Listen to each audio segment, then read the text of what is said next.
Eh ben bonjour à tous. Bonjour. On se retrouve. Com- Bonjour Baptiste. Com- Tu m'avais manqué. Oh, toi aussi, tu m'avais manqué, bébou. Bah ouais, on s'est pas vu la semaine dernière, il y avait pas de rendez-vous. Eh Désolé, oui. on s'est autorisé une petite pause. Mais oui, une petite semaine de vacances qui a fait du bien. On s'est bien reposé et maintenant Exactement. on est de retour à l'attaque. Ouais, on est de retour. Avant de commencer cet épisode, dont je vais encore un peu cacher le sujet, même si vous avez forcément vu le titre, je voulais vous remercier parce que vous êtes, mine de rien, de plus en plus nombreux à nous suivre, notamment sur Insta. Et merci Et, à vous. Ça fait fait très plaisir. plaisir, ça fait chaud au cœur.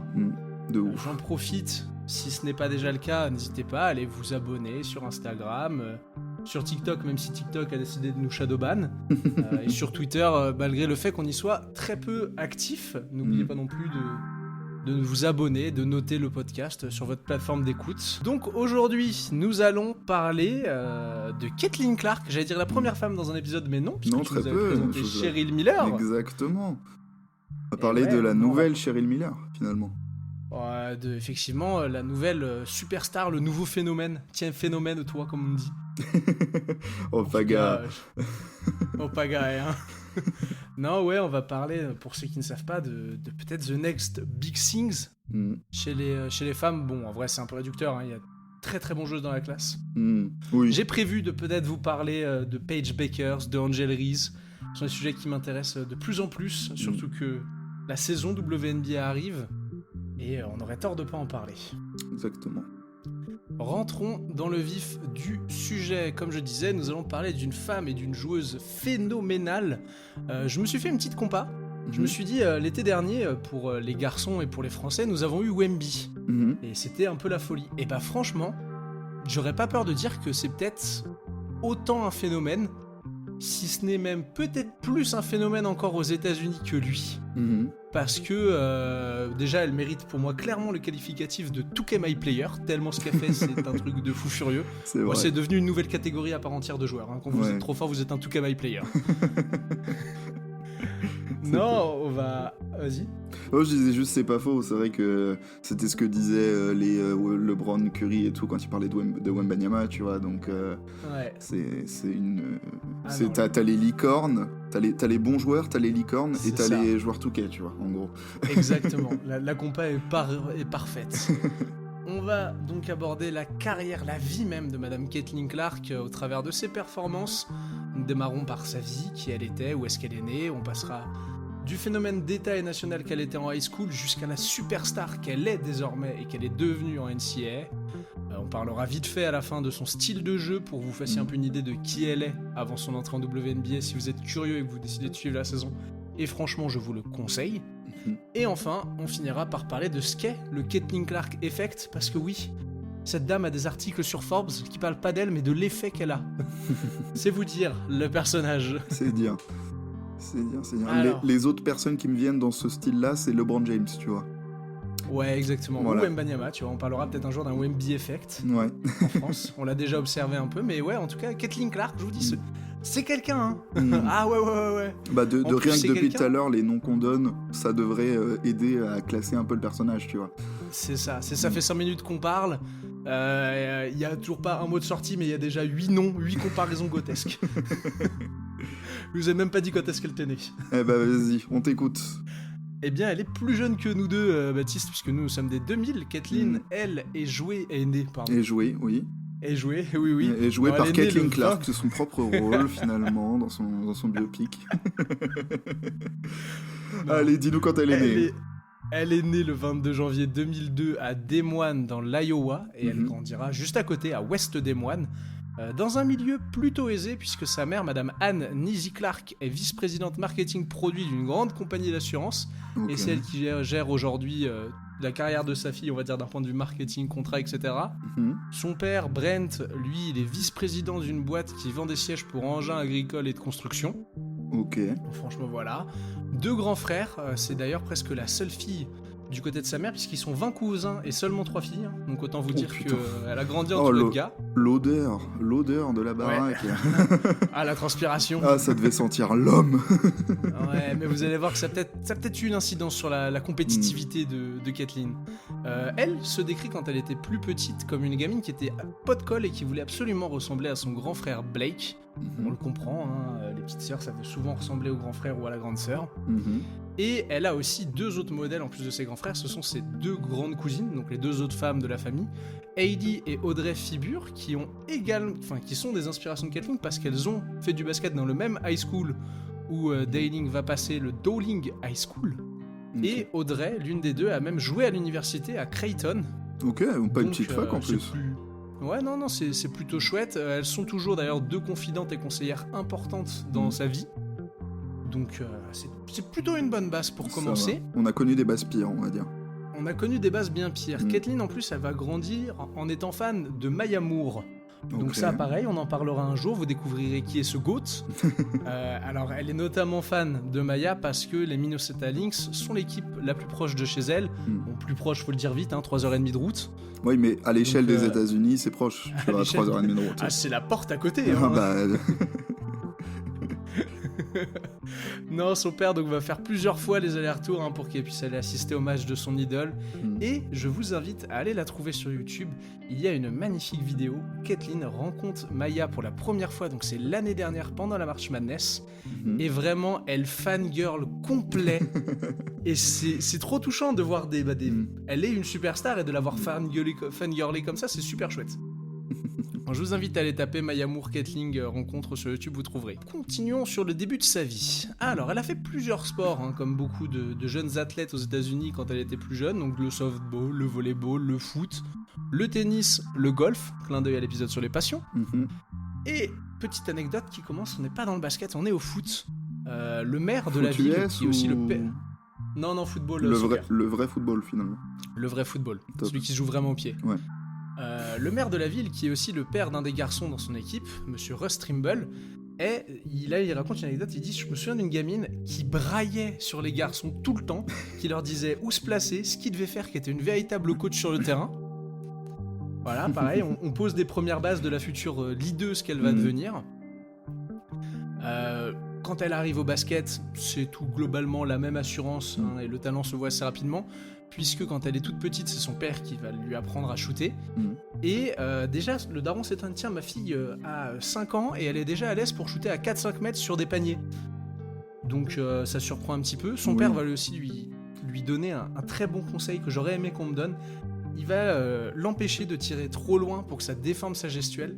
Et il va l'obliger à tirer relativement près du panier, mais toujours avec le bon mouvement. Donc vous irez regarder la gestuelle de Caitlyn Clark, vous comprendrez pourquoi elle est aussi mécanique. Si je puis me permettre, monsieur Clark était un mec qui jouait un peu, non?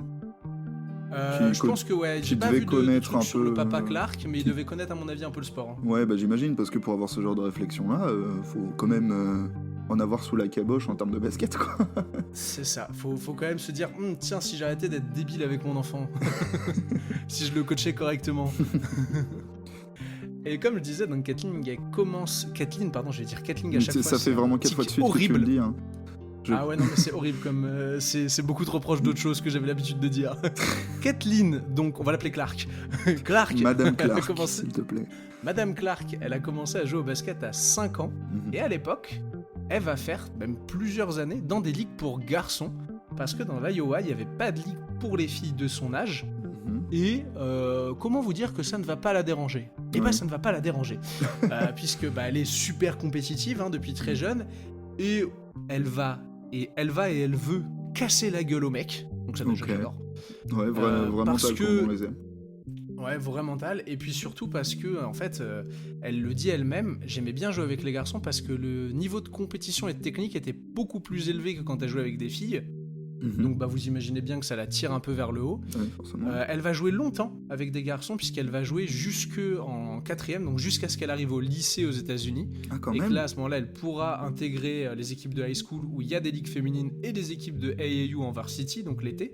En même temps, mais il n'y a pas d'équipe féminine au niveau collège. Et j'étais choc-barre comme toi, et visiblement dans l'Iowa, il n'y avait pas d'équipe féminine, ou en tout cas ça l'intéressait pas, parce qu'elle elle joue avec des gars jusqu'à tard. Ok.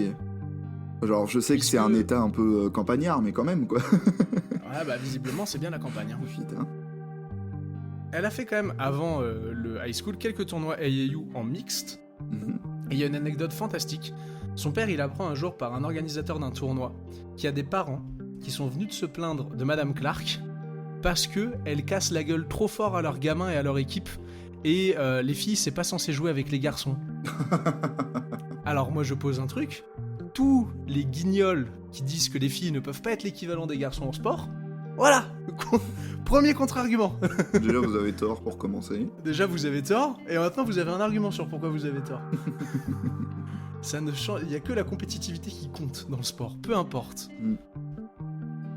Donc, après avoir cassé la gueule des mecs, elle va commencer son high school, et puis elle se dit, tiens, si j'allais casser la gueule à des femmes maintenant, elle prend le basket très sérieusement à partir du moment où elle rentre en high school, parce que comme elle a joué avec des mecs, comme elle a joué un peu aussi avec des catégories d'âge plus avancées, autant vous dire que quand vous la remettez avec les gens de son âge, bon bah ça casse des gueules. Oui, forcément.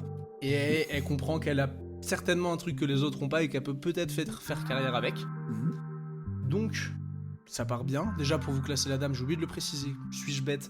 Elle avait reçu une offre d'une université avant même de commencer le high school, c'est vous dire. Hein. Ah, quand même. Missouri se place avant même son high school. Eh ben. Ouais, c'est assez stylé. Très très stylé. C'est quand même révélateur de... Ah bah la petite, là, elle a un talent qui se voit, un peu. Ouais, c'est exactement ça. Bah je pense, tu vois, il y a un scout qui devait être là pour les gars, et il a fait, mais attends, c'est pourquoi je peux pas recruter elle ? Ouais, j'avoue. Parce qu'ils m'intéressent pas, eux. Elle m'intéresse. Commençons donc son high school. Elle joue donc, comme je disais tout à l'heure, au Dowling Catholic High School Ouest des Moines. Elle va jouer meneur et elle le restera toute sa carrière. Elle est assez grande pour le poste, alors bien évidemment pas à l'époque, hein, elle a grandi depuis, mais aujourd'hui elle fait quand même 1m83, Caitlin Clark, hein, donc c'est pas petit, en tout cas pour une meneuse de jeu au basket. Franchement, sa première année freshman en high school, c'est très bon, c'est peut-être un peu timide, non je déconne, 15,3 points, 4,7 passes, 2,3 interceptions par match, un bilan de 19-5 sur la saison. C'est pas tout mal. Alors, on va mettre les guillemets avec les doigts. Peut-être un peu timide. Voilà. Peut-être. On rappelle qu'elle est en seconde, hein, et qu'elle joue contre des... Alors du coup, non, elle est pas en seconde à ce moment-là, elle est en 4ème techniquement. Puisque quand tu commences... Ah non, elle est en 3ème. Elle est en 3ème. Ouais, elle est en 3ème. Pour nous, elle est en 3ème et elle joue contre des filles qui sont en terminale, quoi. Exactement. Ok. Donc, vous prenez les minimes de votre club et vous allez les faire s'affronter contre les cadets de 2ème année. Ouais. Et allez, tu me mets 15 points de moyenne s'il te plaît. Ils vont faire le State Championship, mais défaite au premier tour contre le futur vainqueur. Oh. Mais bon, ça reste une belle entrée en matière, on va dire, surtout que c'est pas un énorme lycée non plus. Premier été qui arrive, elle se dit, bon, ma saison freshman est finie, moi j'ai envie d'allumer un peu les spotlights là, parce que déjà je commence à être classé comme les potentiels meilleurs recrues du pays sur ma classe de draft. Mais là, je vois, j'irais bien avec les All Iowa Attacks faire le Nike EYBL, je vais pas le dire en anglais. EYBL. Donc c'est un tournoi de OYBL. C'est un tournoi de AAU. Oui, alors ça va, le bilingue. T'as dit tu m'emmerdes. T'as vraiment dit O. Non, fais un effort. Tu m'entends pas. Putain, tu me saoules. Je suis content de te revoir, mais tu me saoules. On est un vrai vieux couple. Bref, reparlons de Caitlin. Donc je disais, elle part sur ce petit tournoi là, ce petit tournoi Nike, et là ça devient sérieusement la merde pour les défenses du pays, parce qu'elle va dominer le tournoi, mon ref. Elle va le dominer. Avec un D majuscule. Avec un D-O-M-I-N-E majuscule. Ça marche. Fini donc ce petit Nike EYBL en étant du coup classé numéro 1 par ESPN dans sa classe de draft. Donc voilà, ça pose. Déjà pas dégueu. Elle va également non, pas dégueu du tout. Elle va également faire un petit tour avec les U16 américaines pour le Women's America Championship, où elle sort du banc et elle met quand même 8,8 points par match. Elle aide son équipe à être championne avec un petit 5-0. Propre. Un petit été, tranquillement. Ouais, voilà, tu prends ta petite médaille avec Team USA. C'est ça. Ouais, t'es classé numéro 1 du pays, tout va bien. Tout va bien. Ouais, tout va bien, sauf que là, tout va plus bien. Hein. Sophomore, là, le problème, Caitlin Clark, il doit être classé au niveau d'Escon, pour moi, à ce moment-là.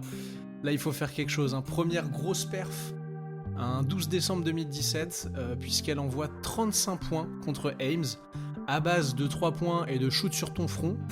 Et à peine un mois plus tard, rebelote, mais avec 37 points, cette fois-ci. Bah écoute, petite feuille. Ouais, petite feuille.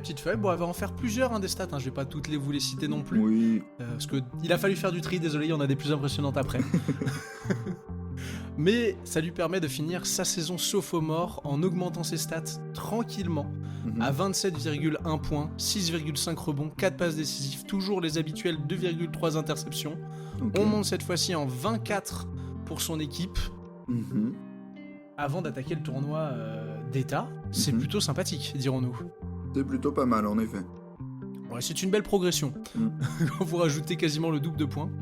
Oui, bah parce que à ce point-là... Ouais, c'est comme le boucher, quand il dit il y en a un peu plus, je vous le mets quand même, tu vois. Très belle comparaison. Ça me fait plaisir. Le tournoi, cette fois-ci, s'arrête en quart de finale. Malgré tout, elle est quand même nommée First Team Class 5A All-State par l'IPSWA, l'Iowa Print Sport Writers Association. En gros, l'association des écrivains de l'Iowa. Des écrivains. C'est ça. C'est le cercle des poètes disparus, ton truc, ou... Et elle est aussi nommée Player of the Year du Central Iowa Metro League par The Des Moines Register. Ok. Donc voilà, hein. Franchement, une année sophomore encore sympa. Été 2018, et voilà que je regagne encore le Nike ABL. Avec mon équipe des AAU All Iowa Attacks. Parce que finalement... Oui, bon, on est plus à ça après. Pas. Ouais, voilà, là on y va. C'est ça, donc on attaque cette fois-ci la saison junior en high school. Hein. Et là, je pense que ESPN doit être complètement bourré. Parce qu'il la rétrograde en 4ème position de sa classe. Bah... Alors je ne sais pas, pour moi quelqu'un qui gagne tout sauf son championnat d'état, il reste numéro 1 s'il était numéro 1. Bah c'est un raisonnement qui se tient en tout cas. Hein. Voilà, mais après ça peut se comprendre, hein. Il y a des terreurs quand même dans sa classe de draft, on parle de madame Paige Bakers, on parle de madame Angel Reese et de madame Cameron Brink. Autant vous dire que ça reste du phénomène aussi. Ouais. Et je n'ai aucune preuve de ce que je vais avancer, mais je pense que ça doit énerver Kathleen, hein, parce que la saison junior, par où commencer Kathleen, pardon, toujours. Comment vous dire? Alors tiens, je voulais commencer avec une petite aparté. Parce qu'en 2018, c'est le moment où moi je commence vraiment un peu à m'intéresser au basket féminin américain. Et à l'époque, c'est par des joueuses de la même classe de draft que Kathleen, mais c'est madame Paige Baker, c'est madame Hailey Van Lith ou madame Cameron Brick, parce que je les repère sur les réseaux et que je trouve qu'elles jouent trop bien et j'adore. Et je passe complètement à côté d'elles, ce qui fait que j'en entendrai parler que bien plus tard, donc c'est-à-dire l'année dernière. Ce qui fait que tu es un très mauvais scout, si je peux me permettre. Hein. Ah bah du coup oui, visiblement j'avais quand même suivi des bonnes joueuses, hein, mais visiblement pas la superstar. Voilà. Encore une raison de plus pourquoi je ne devrais jamais être GM d'une franchise. Parce qu'il y aurait que des J.R. Smith si t'étais GM. Exactement, ce serait super drôle à voir jouer. Allez, parenthèse fermée, attaquons la saison junior. 2018-2019, et là, attention les yeux, bon début de saison, un très bon début de saison comme d'hab, quasiment 30 points de moyenne. Mais le 1er février, premier coup de chaud, 46 points. Oh. 3 jours plus tard, 60 points. Ok. Voilà, c'est assez énervé, hein. C'est le deuxième plus gros total de l'état de l'Iowa en termes de points. Je peux me permettre, donc les bases sont posées. Les bases sont posées, et attends, il y a encore un petit truc. Parce qu'elle pète le record du nombre de 3 points réussis avec 13 3 points. Bah c'est pas mal ça en fait, 13 3 points. Bah ouais, c'est quand même assez fou, 13 3 points dans un match. Bah ouais, ça fait 39 points quoi déjà. C'est ça, c'est déjà une belle perf. Ouais, j'ai jamais mis 39 points dans un match, moi. Non, t'as jamais mis même 13-3 points tout court dans ta carrière, je suis pas sûr que tu les as mis. Hein. Alors, pas en un seul match. Peut-être que si on cumule l'ensemble des matchs que j'ai fait dans ma vie, peut-être qu'il y en a 11 des 3 points. À peu près, tu vois. Peut-être, avec un peu de chance. Petite anecdote sur ce match qui me fait mourir de rire. Alors qu'elle est complètement en train de dominer, il y a le coach donc c'est Mason High School en face, qui commence à discuter avec l'arbitre d'un call. Et elle va voir le coach, elle lui dit maintenant tu la fermes et tu t'assois. J'adore, franchement, j'ai découvert cette anecdote, j'ai pété mon crâne, j'ai dit c'est quoi cette anecdote de fou furieux. En fait, c'est ça qui est fantastique, alors qu'on va continuer, mais elle a un charisme et une confiance en elle. C'est du miel. Continuons, hein, ça s'arrête pas là, la folie. 4 jours après, c'est 60 points, elle en remet 38. Oh, petite feuille, là, t'es pas en forme. Bon, ouais, sur 10 jours, elle a quand même mis quasiment 150 points, hein, plus de 150 points. Ah, ça en fait relativiser ça. Ouais, franchement, ça fait de tête là, ça fait une moyenne qui doit se trouver aux alentours des 45 points sur 3 matchs. Kobiesque. Ouais, c'est ça. Aucun sens. C'est une stat qui n'a pas de sens en fait. Vraiment. Et je vous conseille fortement d'aller voir les matchs, parce que c'est très très impressionnant. L'impression visuelle est folle. Comme elle a toujours la dalle de mettre des paniers et de gagner, son équipe de Doling va finir avec un bilan de 17-8, accéder de nouveau au tournoi. Oh, 17-8, et pas fou ça. Ouais, moins bon. Ouais. Moins bon. Mais on va quand même en quart de finale. Ok. Et là, Clark, elle va encore péter un plomb et battre le record du nombre de points sur un match de tournoi en envoyant 42 dans un match en triple prolongation contre le Woki High School. Cerise sur le gâteau, victoire, 75-70. Donc franchement, c'est très chouette. Attends, triple prolongue, 75-70 ? Ouais, bah tu sais, c'est énorme, du basket... Ouais, mais ça me surprend pas pour du basket de high school. Hein.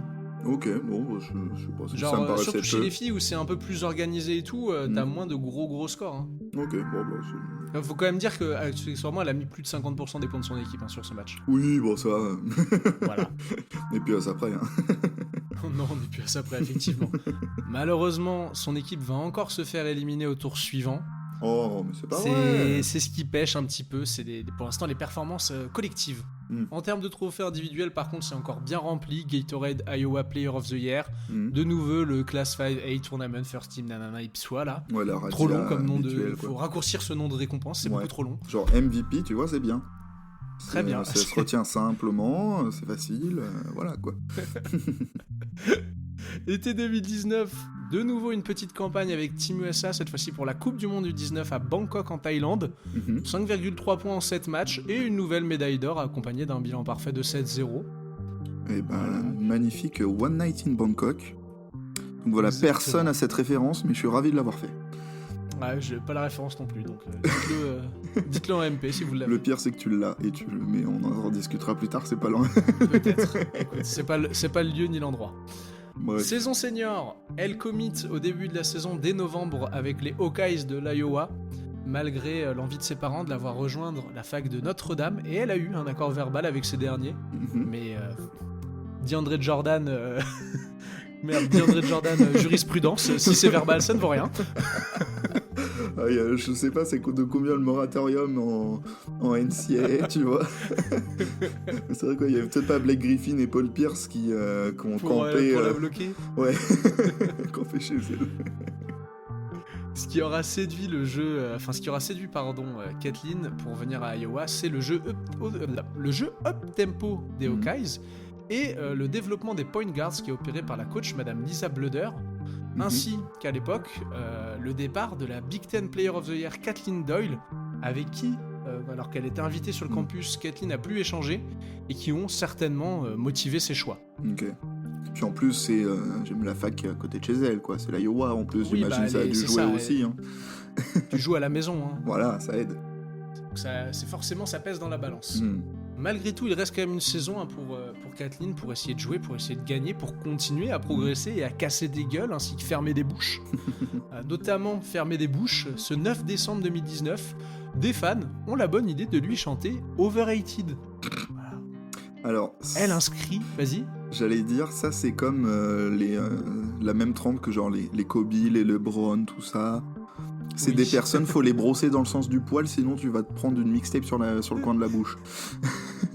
C'est jamais une bonne idée de chambrer ce genre de gens. Ouais. Et en parlant de mixtape, elle en envoie 42. Alors, voilà. Défaite de 3 points, malheureusement. Ah. Mais bon, elle a quand même mis 42 points, c'est une belle réponse. Oui. Tu me dis que je suis surcoté, je te mets 42 points sur la gueule, même si je suis perdu, bon... Je suis pas forcément si surcoté que ça, voilà, en fait. Je vais te dire, côté ou pas, là. Ce même nombre de points, elle va le réinscrire plus tard dans la saison, le 20 janvier. Elle y rajoute cette fois-ci 7 passes décisives. Oui, parce que 2 jours plus tard, 37 points. 3 jours plus tard, 42 points. Toujours le fameux span du mois de janvier. Là, visiblement, elle adore ça. Ouais, comme Kobe, quoi. Mois de son anniversaire, elle est wouhou. Et Doling, du coup, affiche un bilan de 19-4 derrière une Clark qui, cette fois-ci, tourne en 33,4 points. 8 rebonds, 4 passes décisives, 2,7 interceptions. Aucun sens, ces stats. Ah ouais, cette feuille de stats est hallucinante. Hein. Tu sais, c'est comme T'essayes d'imaginer le vide absolu. Ton cerveau ne peut pas le comprendre, ne peut pas l'imaginer, le concevoir. Ouais. C'est à peu près pareil. C'est exactement ça. Elle mène son équipe jusqu'en finale, cette fois-ci. Mais malheureusement, un upset. Oh. C'est Elle ça. perd. Elle aura pas remporté de titre en high school. C'est dommage. Bah Mais oui. c'est comme ça arrive. Ouais, tu vois, nous on vit pour le storytelling et le fait qu'elle gagne pas à la fin. Merde. Voilà. Ouais, mais il y a des losers magnifiques. C'est vrai. Malgré tout, elle finit une carrière en high school plutôt sympa, 2547 points marqués, 3e total de l'État, 283 3 points marqués, 6e plus gros total de l'État. Putain. Ma foi, des stats sympathiques. Encore une fois, Gatorade Player of the Year, First Team machin, la Class Tournament. Également, Des Moines Register All Iowa Athlete of the Year, Iowa Miss Basketball. Sélection au McDonald's All-American et au Jordan Brand Classic. Alors malheureusement, à cause du Covid, les matchs n'auront pas lieu. Mais elle est quand même sélectionnée, donc c'est stylé. Une petite anecdote racontée par une de ses anciennes coéquipières, Madame Ella McVeigh, où elle raconte qu'en high school, elle a fait pleurer une joueuse adverse sans lui parler, mais juste à coup de step back et de cross. Et je trouve ça d'un flex. Ouais, j'avoue, le flex est légendaire. Oh, vraiment, t'as fait rage kit ton adversaire. T'es trop Non, fort. mais plus que rage kit, elle l'a détruit mentalement, là. Elle va plus jamais rejouer Elle au a basket. 500 mètres cette dame. carrés dans son front. Ah bah, plus. Elle a un palace. C'est terrible. Ah, c'est terrible.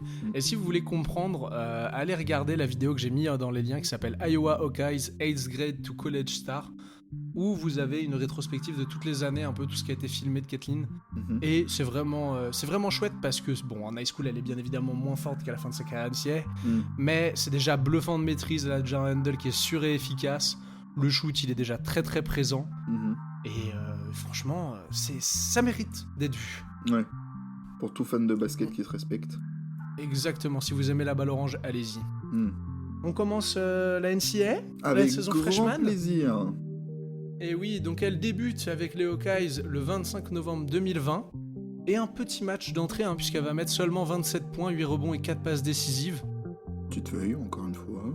Voilà. Petite feuille. Salut, c'est moi, je débarque. Salut, j'arrive, je suis la nouvelle freshman. Bam. Et bam. Dans ta Alors gueule. une salle certes bien vide, puisque période Covid oblige, mais vous en faites pas, le talent il est bien là, il est bien perçu. Surtout que pour son deuxième match, elle pose son premier double-double à 30 points, 30 points, 13 passes décisives. Ok, bon bah je pense qu'on peut dire qu'elle était prête à arriver en NCAA. Ouais, elle était NCAA ready. Ouais, c'est ça, ouais. Parce que je vais pas vous énumérer tous les trucs, sinon déjà que ce podcast va durer 2 heures, on en serait là pour 8. Voici quelques faits marquants de la première saison en termes de performance individuelle. Elle fait le premier triple-double pour une joueuse d'Iowa depuis 2015 et Madame Samantha Logic, avec une petite performance 13-13-10. Ok.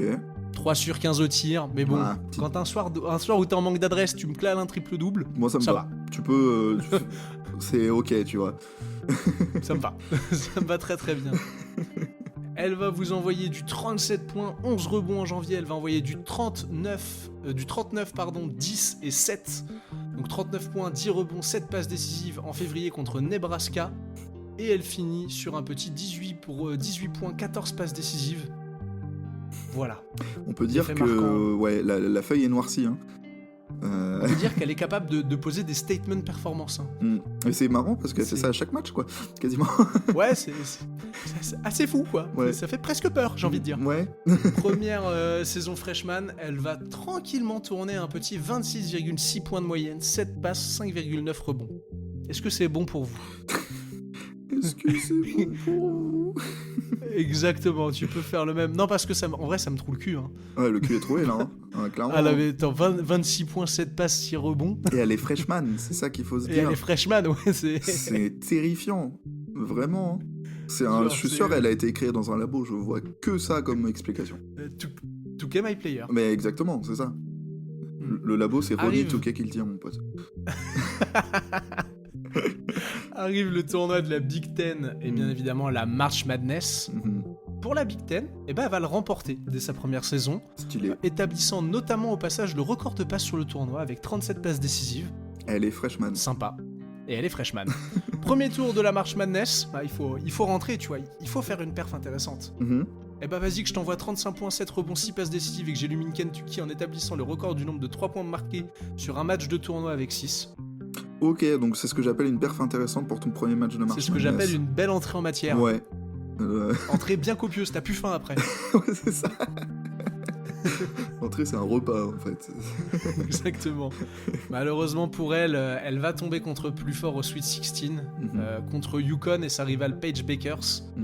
L'équipe de UConn a toujours été très très forte. Caitlin est très forte elle, mais n'a pas joué dans des énormes équipes collectives non plus. Même si c'était très bonnes équipes bien évidemment. Mais voilà où s'arrête sa première saison freshman. Je fais une petite aparté parce que je pense que certains ne le savent pas et je l'ai découvert, moi aussi. En NCAA, vous n'avez pas le droit, en NCAA féminine, vous n'avez pas le droit au one and done.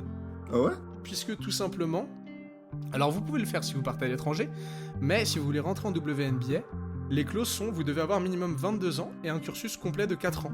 Ah ouais ? Putain, je savais pas ça. Et bah moi non plus, je pensais que les joueuses pouvaient arriver plus tôt, mais visiblement non. Alors ça s'entend, et ça se comprend. Les joueuses WNBA ne faisant pas les mêmes salaires que les garçons, on peut estimer qu'il n'est pas une mauvaise idée de dire, écoute, assure-toi quand même une voie de secours. Il y a déjà moins de place, il y a moins de place en WNBA, t'es moins bien payé. C'est pas, on va dire que c'est pas la même projection forcément que pour un mec qui performe. C'est une moins bonne sécurité, on va dire. Financière en tout cas.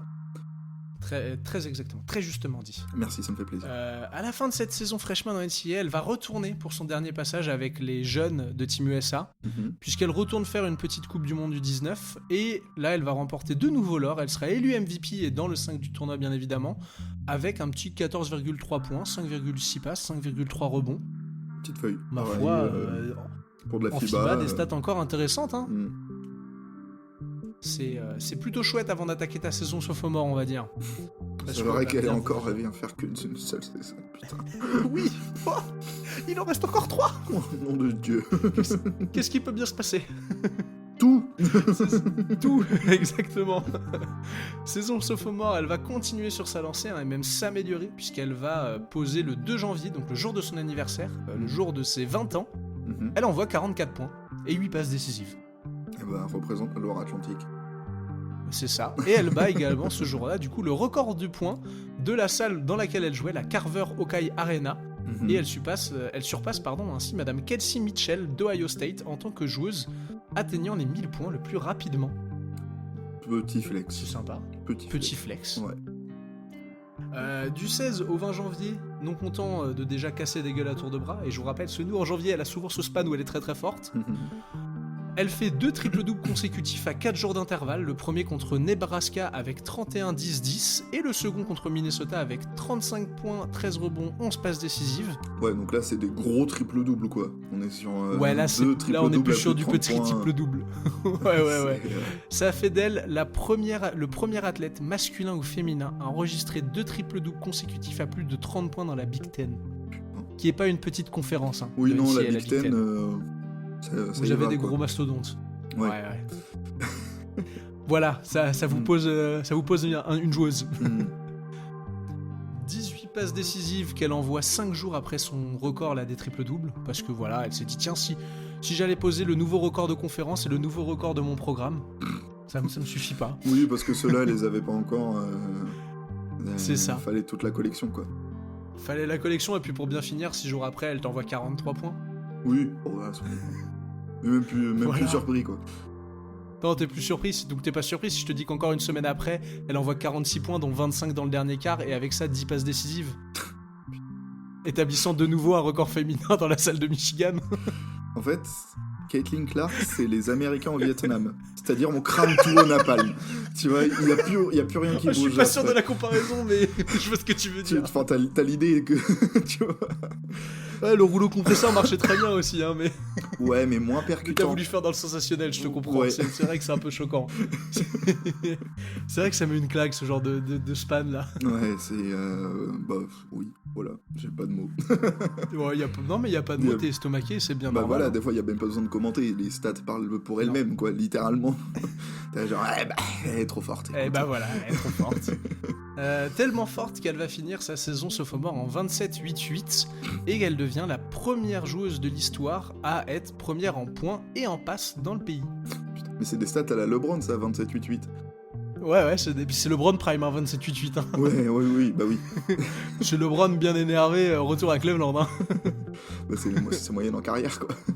Oui, voilà. C'est ça qui est terrifiant. Direction de nouveau le tournoi de la Big Ten et la demi-finale de conférence. Clark envoie 41 points, prend 9 rebonds et gagne le match contre Nebraska. Ok. Ça leur permet d'accéder à la finale qu'elle remportera malheureusement en March Madness au second tour contre Creighton. Donc pareil, un peu une petite fac. Petit upset quand même parce qu'elles étaient mieux classées à Iowa. Défaite 64-62, malgré elle pose malheureusement son season low avec 15 points et 11 passes décisives et un petit 4 sur 19 au tir. C'est le pire moment pour sortir ça, quoi. Ouais, ça arrive malheureusement. Des fois on choisit pas ces mauvaises soirées. Oui. Voilà, je vous ai posé un peu un décor là sur la saison sophomore. La saison junior, c'est clairement le moment où si je pense que n'importe quelle personne qui suit un peu assidûment le basket féminin, NCAA, sait très bien qui c'est depuis longtemps. Là, le monde entier ne peut plus fermer les yeux. C'est-à-dire que là, on va rentrer dans le début du Caitlin Clark Effect. Petit coup dur sur le début de la saison cependant, puisque contre Kansas, à 3,8 secondes de la fin du match, elle a une petite blessure à la cheville. Donc ce qui va l'obliger à quitter le terrain pour la fin, et malheureusement son équipe va s'incliner. Malgré ça, avant elle était en 27 points, 10 rebonds, 7 passes décisives. Oui, bon. Plus surprise. Je pense que c'est ça. Je pense que pour ce qui est de la cheville, elle doit avoir des super pouvoirs, hein, parce que 2 jours plus tard, elle est déjà de retour et elle met 33 points dans une victoire contre Belmont. Ok, alors moi, le nombre de fois où je me suis fait les chevilles, j'ai jamais mis 33 points le lendemain. Non, jamais. Putain. Le 1er décembre, donc ça doit être à peine la saison NCAA reprenant mi-novembre, ça doit être à peine 15 jours après le début de la saison, elle pose son season high, puisqu'elle envoie 45 points. Alors malheureusement dans une défaite contre NC State, mais toujours 45 points, parce que c'est sympa 45 points. Oui, bah, c'est un peu un minimum, j'ai envie de te dire. Exactement. 3 jours après ces 45 points, elle va enregistrer son 7ème triple-double en carrière avec un 22-10-10 contre Wisconsin dans une victoire, et là, elle dépasse Madame Samantha Logic comme record woman du nombre de triple-doubles enregistrés dans la Big Ten. Putain. Encore une fois, on continue d'égaler des gens. Un nouveau record. Le palmarès est déjà colossal. Hein. Là, il y en a pas mal qui vont tomber, hein, puisque le 21 décembre, elle égale Madame Elena Deledone. Petit nom dans le basket féminin, encore une fois. Ça parlera à certains. En tant que joueuse la plus rapide à inscrire les 2000 points depuis la saison 99-2000 en NCAA. Le 23 janvier, elle pose encore un triple-double, cette fois-ci 28 points, 15 rebonds, 10 passes, dans une victoire contre l'équipe numéro 2 du ranking Associated Press et à ce moment-là invaincue, Ohio State. On parle de statement ? On parle de statement. Attends, 25, 15, 10 28, 15, 10. 28, 15, 10, nom de Dieu en plus, quoi. C'est pas un petit triple-double, quoi. Non, encore une fois, c'est pas un petit triple-double. Une semaine après cet accomplissement, elle met 42 points dans une victoire contre Maryland. Juste avant la March Madness, histoire de bien hype tout le monde. De se mettre en jambe, quoi. Ouais, c'est ça, histoire de se mettre en jambe. Et pour le dernier match, elle pose un 34-9-9 et elle envoie un 3 points, buzzer beater game winner à Indiana, qui est également classé second du ranking Associated Press. Eh ben mon vieux. Ça c'est du coup de chaud. Tout ça. Tout ça, exactement. Ce qui lui fait donc finir la saison à 27,8 points de moyenne, 8,6 passes décisives et 7,1 rebonds. Toujours dans le même span de stats qui veut rien dire. LeBron James finalement. Ouais. Elle et Iowa vont rouler sur le tournoi de la Big Ten, le remportant pour la seconde saison consécutive. Caitlin va même envoyer un petit 30 points, 17 rebonds, 10 passes décisives lors de la victoire en finale de tournoi contre Ohio State. Premier triple-double dans une finale de tournoi et son 10e en carrière, qui lui permet alors de devenir seconde au classement des triple-doubles enregistrés dans l'histoire de la Division 1 WNCA derrière Sabrina Ionescu. Encore un petit nom dans le basket Sabrina Ionescu. Voilà. Pour vous donner Un petit ordre du coup de chaud, sur les 4 derniers matchs du tournoi Big Ten, elle envoie 35,8 points à 42% à 3 points, 9 passes, 5,3 rebonds de moyenne. Oui. Ouais, ta réaction est juste. Ça veut plus rien dire à ce niveau-là. T'as envoyé tellement de chiffres que là, je suis perdu. Et le problème, c'est qu'il y a trop de chiffres. Plus de lettres, s'il te plaît. Je vais essayer, je fais ce que je peux. Je fais ce que je peux, mais là, il y a trop... En fait, je peux pas trier toutes les stats, elles sont trop impressionnantes, toutes ont leur place. Match de Elite 8 de la March Madness, qui est remporté face à Louisville et sa rivale Hailey Van Lith, on va en reparler, sur le score de 97-83, avec une petite Kathleen qui pose 41 points, 12 passes, 10 rebonds, 3 interceptions, je shoot à 57% au tir, Bah ouais. 57% à 3 points également. Oui, bon. Premier triple-double à 40 points de l'histoire de la WNCA. Et, attends, Personne ne l'avait fait, même à 30 points. premier triple-double à 40 points en Elite 8. Ouais, en Elite 8, elle pose le premier triple-double à 40 points de l'histoire de la WNCA, sachant que personne n'avait posé de triple-double, ne serait-ce qu'à 30 points en March Madness. Putain. C'est-à-dire qu'il y a un record, Ouais. et tu viens de mettre 200 mètres au record en 20 secondes. Ouais, c'est ça. C'est comme si la prochaine personne qui battait le record du 100 mètres le courait en moins de 9 secondes. Tu vois. Exactement. C'est exactement ça. Putain. Petite anecdote, parce qu'on adore ça sur ce match. C'est le match, je sais pas si vous l'avez vu, et je vous invite à aller le voir, où elle balance un You Can See Me à Hailey Van Lith. Et également, alors c'est sa copine, hein, Hailey Van Lith, elle s'apprécie les deux. Ok. Hailey parle, et elle le regarde et fait: t'es mené de 15 points ferme là. Ça me fait penser au truc de Gobert et Jokic. Que t'as Oui. Gobert qui dit je l'ai. Et Jokic, bro, j'ai 47 points là. 45. C'est exactement ça. C'est ça, c'est du bon trash talk comme on l'aime. Ouais. Cette performance et ce match, ça lui permet de devenir la première joueuse à enregistrer 900 points et 300 passes décisives dans une saison, tournoi inclus. Et Iowa va connaître son premier Final Four depuis 1993 grâce à elle. Eh ben, 20 ans après. Eh ben, 30 ouais, ans après. reste bien assis sur ta chaise. Ouais, reste bien assis sur ta chaise. Je m'accroche même, tu sais quoi. Ouais, accroche-toi. Parce que du coup, lors du Final Four, 2 jours après la victoire face à Louisville, elle va récidiver, hein, elle va planter 41 points, 6 rebonds et 8 passes décisives, permettre à son équipe de l'emporter contre South Carolina, qui est alors à ce moment-là les championnes en titre et qui sont sur 42 victoires d'affilée. Est-ce que c'est bon pour vous ? C'est maintenant que je tombe de ma chaise ou c'est encore après ? Bah après je peux te dire qu'elle bat le nombre de points marqués sur une demi-finale de tournoi féminin, qu'elle devient la première joueuse à établir 2 performances à 40 points de suite en March Madness, qu'elle bat également le record du nombre de points marqués sur une saison du programme d'Iowa et de la Big Ten, précédemment détenue par Megan Gustafson, et qu'Iowa va donc participer à sa première finale de March Madness de son histoire. Ok, bah je tombe de ma chaise actuellement. Et non, évidemment, je suis pas tombé, tout ça a été de l'acting. Voilà, j'espère que vous êtes pas trop déçus. Mais ouais, bah ça fait beaucoup. C'est-à-dire que tu parlais très vite, t'as sorti le débit Eminem Rap God là. Et je sens que c'est le minimum pour réussir à tout caler quoi. Ah bah j'essaye, j'ai peut-être une narration un peu rapide, mais j'essaye que ce soit pas trop long non plus, et il y a beaucoup de choses à dire. Oui, je t'en prie. Merci. C'est un sujet dense. Du coup, un sujet dense. Et encore, j'ai dû tailler du gras, entre guillemets. Finale contre LSU. Et Madame Angel Reese, ça vous l'avez certainement vu passer sur les réseaux. Ça va être plus complexe, hein, puisque Clark va prendre sa 3e faute à 3 minutes de la fin du second quart, et prend sa 4e dès le début du 3e. Donc autant vous dire que aïe. Oui, chiant. Très chiant même. LSU va mener de 20 points dans le match. Alors dans le sillage de Clark, les Hawkeyes vont revenir à 8 points, mais ça va être trop dur, trop court. Défaite 102-85. Il y a ce moment de chambre que vous avez certainement vu avec Reese, qui refait un You Can See Me à Kathleen et qui lui fait aussi la célébration où elle montre la bague sur son doigt. Moi je trouve ça exceptionnel. Iconique. C'est devenu une reine ce jour-là, Angel Reese. Pour Kathleen, elle le dit. Pour Kathleen, pardon. Elle le dit, pour elle, il n'y a ni regret ni mauvais sang contre Reese et LSU.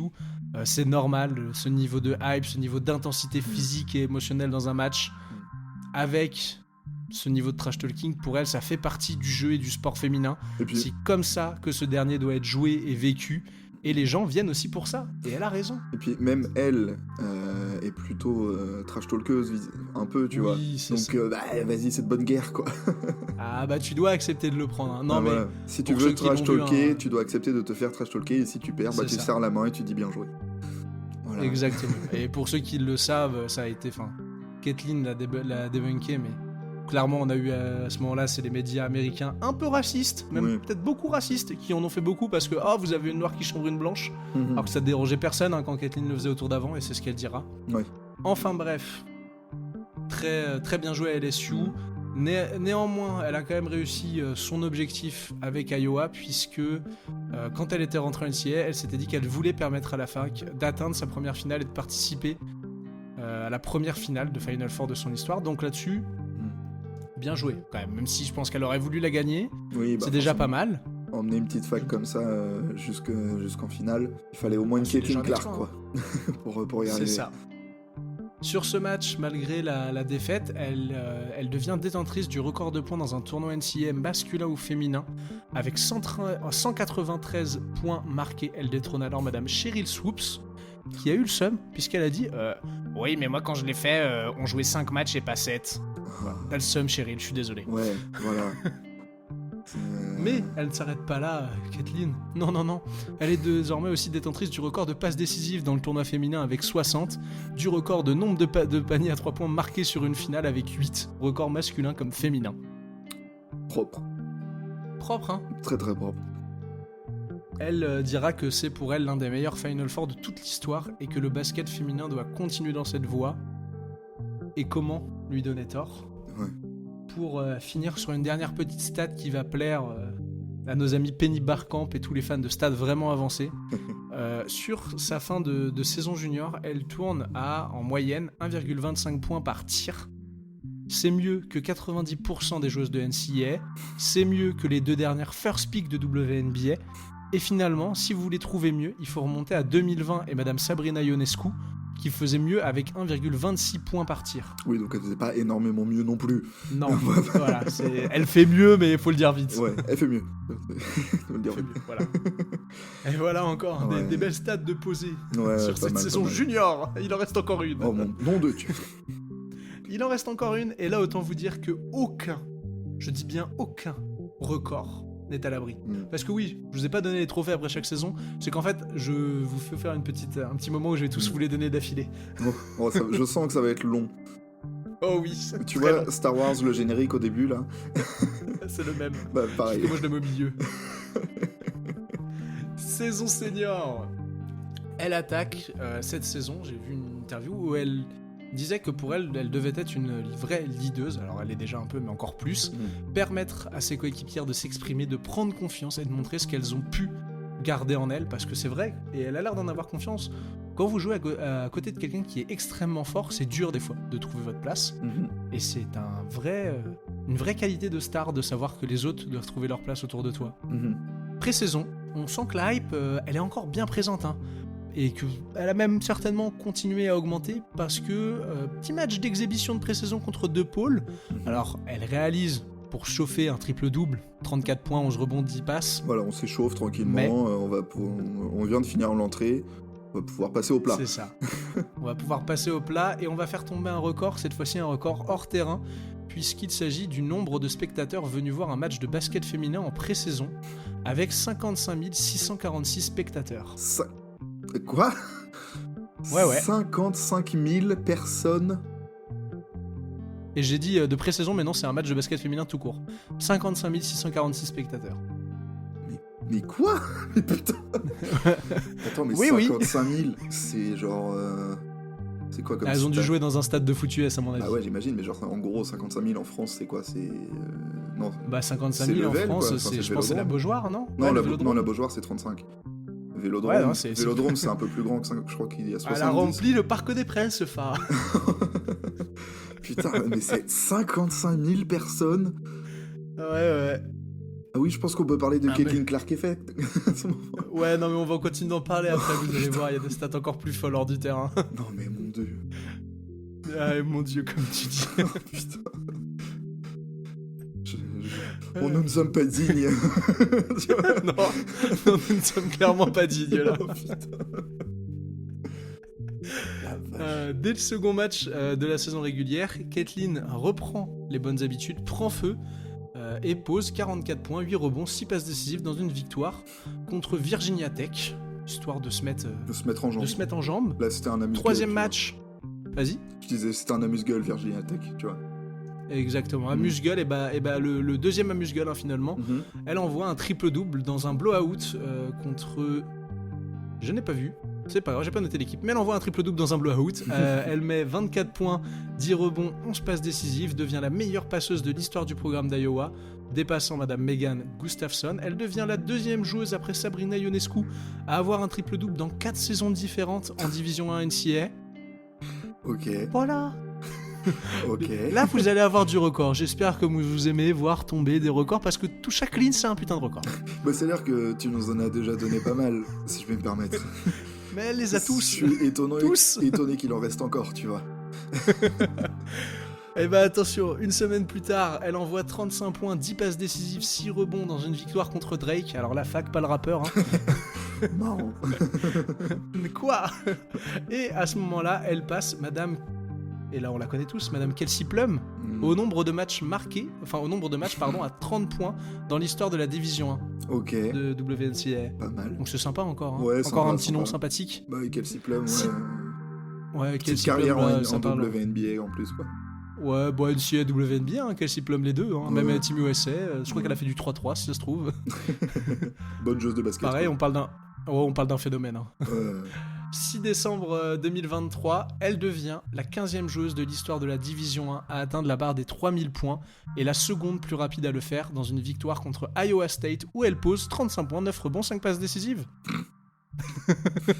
Bon, j'ai plus faim là. Je suis désolé de te le dire comme ça, mais. Ah ouais, mais tu vas. Mon pote, je suis désolé, tu vas avoir une indigestion.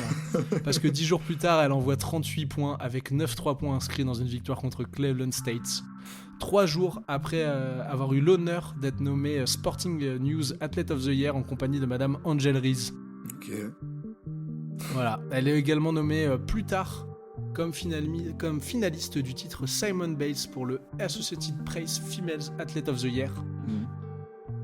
Encore une fois, des récompenses assez prestigieuses et assez sympas.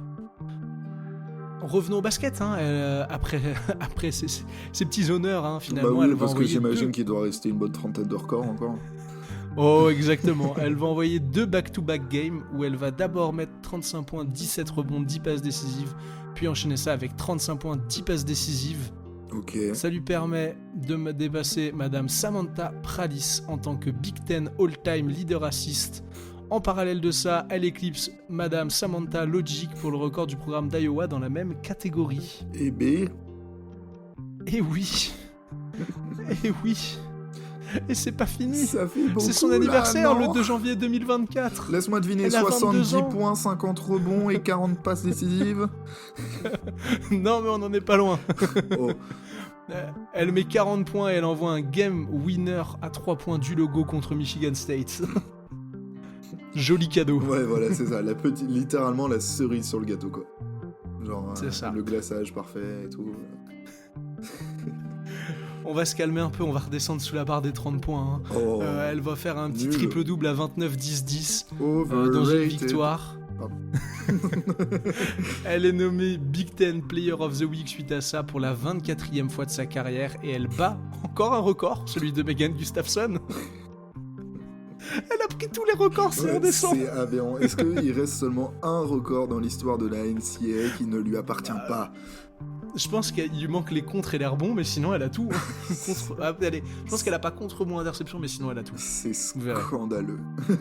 Oui, c'est un scandale. Vraiment aberrant. Ah, Jean-Paul Gaultier prend des notes hein, pour son prochain parfum. Oh, putain, cette vanne, je t'en supplie. Oh là là. Revenons au jeu. Revenons au jeu. Et bah du coup, pour fêter son nouveau record, deuxième triple-double consécutif dans une victoire, cette fois-ci, elle va l'enchaîner, ce deuxième triple-double, avec un match à 45 points et 7 passes décisives contre Ohio State. Ok. Dans ce match, il y a eu une petite image assez choquante, puisque à la fin, Ohio State gagne, il y a un envahissement de terrain, et il y a vraiment un joueur qui vient lui mettre un bon vieux taquet. Ok. Il met un coup d'épaule, collision. Heureusement, alors elle a l'air d'avoir très mal sur les images, mais heureusement, plus de peur que de mal, il n'y a rien de grave. Et du coup, elle se dit, tiens, si je finissais ce mois de janvier de fou furieux... Le 31, elle met 35 points, 10 passes décisives, devient la record woman du nombre de points inscrits dans la Big Ten, qui était anciennement détenue par Madame Kelsey Mitchell. Ok. Et là, on commence à se rapprocher des derniers gros records. 11 février 2024, 31 points, 10 passes décisives, 8 rebonds, une défaite malheureusement contre Nebraska, mais malgré tout, elle devient la 6e joueuse de Division I WNCA à atteindre les 1000 passes décisives. 4 jours plus tard, attention les yeux, elle pose son record en carrière en WNCA. Elle envoie 49 points, 13 passes décisives, 5 rebonds. Elle devient à ce moment-là détentrice du plus gros nombre de points sur un match d'Iowa, dépassant Madame Gustafson. Elle devient numéro 1 en termes de points marqués de la Division 1 WNCA, surpassant Madame Kelsey Plum. Petit record additionnel, en termes de points produits ce soir-là, elle en produit 79, ce qui est le record de la Division 1 WNCA dans les 25 dernières saisons. Elle produit 79 points. Sachant que j'ai pas regardé, mais je crois que genre le match finit à quelque chose comme 90 points, tu vois. Là, tu vois, je te disais que j'avais plus faim. Là, je sens que je me approche d'une intoxication alimentaire. Genre, vraiment, il y a tellement de records et de chiffres.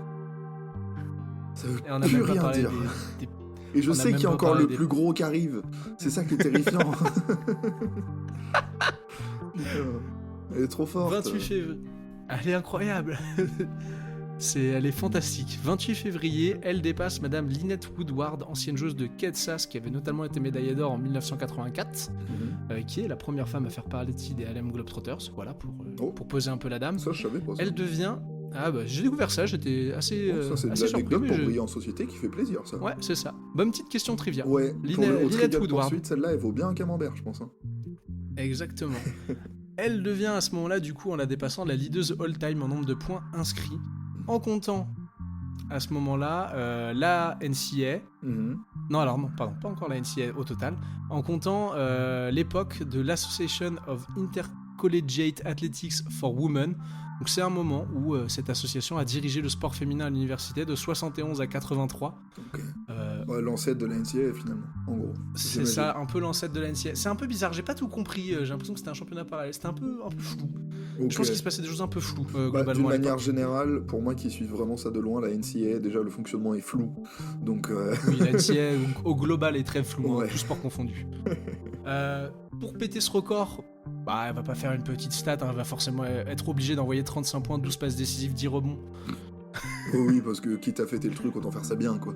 C'est ça, et puis quitte à péter un record, pourquoi pas en avoir un deuxième. Elle devient la record woman du nombre de 3 points inscrits en carrière.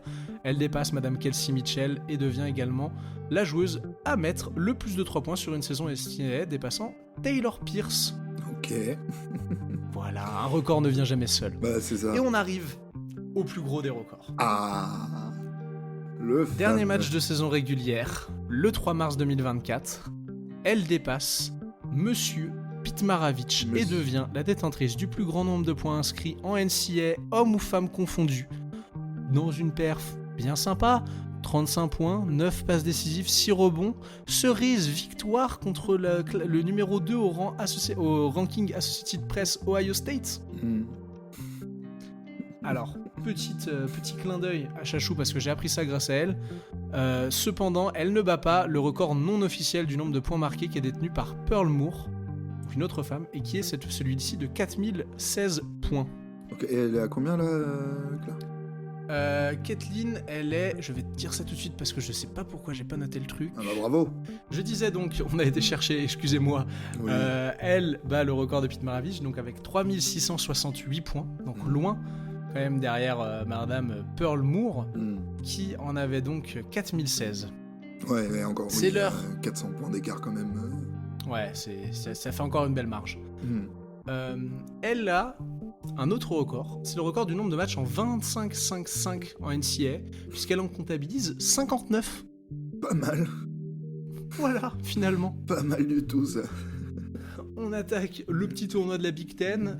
Dans une victoire contre Penn State, elle va dépasser Steph Curry et Darius McGee. Alors, c'est marrant, Darius McGee, c'est un mec qui joue en G-League au Mad Ants. Ouais. Et elle devient du coup la record woman du nombre de 3 points inscrits sur une saison par un joueur de Division 1, peu importe le genre. Ok. C'est un peu classe quand tu dépasses Steph Curry, je trouve, surtout dans une catégorie à 3 points. Bah, surtout quand t'es une meneur, externe, shooteuse. Ah bah c'est le même range, hein. Ça veut dire quelque chose, quoi. Ouais. C'est ça. Dans la demi-finale du Big Ten et la victoire contre Michigan, elle est la première joueuse de Division 1 WNCA à mettre plus de 1000 points dans 2 saisons différentes. Et elle passe, encore une fois, Madame Kelsey Mitchell, qui avait tous les records visiblement avant elle, au nombre de points inscrits dans le tournoi de la Big Ten. Okay. Elle emmène donc Iowa vers son 3e titre consécutif en Big Ten avec une petite victoire contre Nebraska et un petit 34 points, 12 passes décisives, 7 rebonds. Ok. On arrive donc en March Madness. Second tour de March Madness, je vais skipper le premier. Clark va mettre 32 points dans une victoire contre West Virginia et dépasser Kelsey Plum pour le record du nombre de points inscrits sur une saison en Division 1 WNCA. Okay. Sympa. C'est très sympa. Sympa hein, dans le Sweet 16. Victoire contre Colorado dans un match assez tendu avec une Kathleen qui va néanmoins tourner à 29 points, 16 passes décisives, 6 rebonds parce que putain de pourquoi pas. C'est ça. Qu'est-ce qui m'en empêche de le faire en fait, globalement? C'est ça. Qu'est-ce qui me gêne? Pour le Elite 8, match que j'ai vu. Rematch de la finale de l'année dernière, c'est-à-dire que ça réaffronte LSU. Alors à la différence que cette fois-ci LSU s'est renforcé puisqu'on a l'arrivée de sa copine Hailey Van Lith. Et honnêtement, ce match est tout simplement exceptionnel. Légendaire. Au global, légèrement gâché par la blessure d'Angel Reese, mais c'est le jeu. Je ne sais. C'est le jeu. Et alors, comment vous décrire la performance de Kathleen? Parce que la première mi-temps, titanesque. Ça répond déjà bien présent. Ça met 19 points, ça envoie du 3 sur 8 à 3 points, ça a 6 passes. Mais alors, la seconde mi-temps. Mais je vous le dis, je n'ai jamais vécu ça depuis Steph Curry contre le Thunder. Ouais. Quelqu'un où vraiment, tu sais, la blague de n'importe quel tir qu'il prend, ça rentre. Ouais, c'est ça. Elle jette des cailloux dans la mer, quoi. Non, mais et puis il y a des tirs d'une complexité, des sidesteps avec la balle qui passe dans le dos. Il y a des changements de direction, des changements de rythme qui sont à tomber par terre. Il y a un moment donné où je crois qu'elle met 3 ou 4 3 points d'affilée, mais si tu vois, il y a un retour caméra et tu vois la tête d'Hailey Van Lith et elle est là, mais tu veux que je fasse quoi? Oui, je suis dans son short, tu veux que je fasse quoi de plus? C'est le clip qu'on a tous vu, qu'elle lève les bras, genre. Ouais. Qu'est-ce que je fasse? Qu'est-ce que je fasse? La pauvre, putain. Elle va finir cette rencontre avec du coup un petit 41 points, 12 passes décisives, 7 rebonds. 9 sur 20 à 3 points, 13 sur 29 au shoot au global, une victoire 94-87.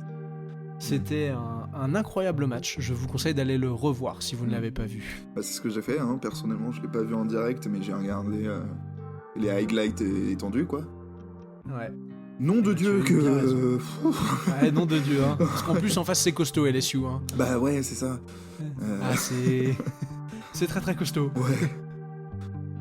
Juste c'est pour ça que je dis la petite blessure d'Angel Reese, ça me fait un pincement au cœur parce que si elle avait pas été blessée, je pense que le match était encore plus exceptionnel. Bref. Demi-finale de Final Four et encore un match d'une intensité dingue entre Yukon et Paige Bakers du coup et Iowa. Yukon défend très très bien sur Kathleen et je vais donner ses fleurs à Madame Nika Mule parce qu'elle est en boxe sur elle, elle la force à venir sur les grandes à mi-distance et elle soulève l'un des rares aspects du jeu où Kathleen n'est pas encore élite et doit encore progresser, c'est le flotteur et la prise de décision à mi-distance. Franchement, malgré tout, Kathleen reste assez forte. C'est un match compliqué, elle est très très bien défendue, mais elle pèse, forcément, tu le sens.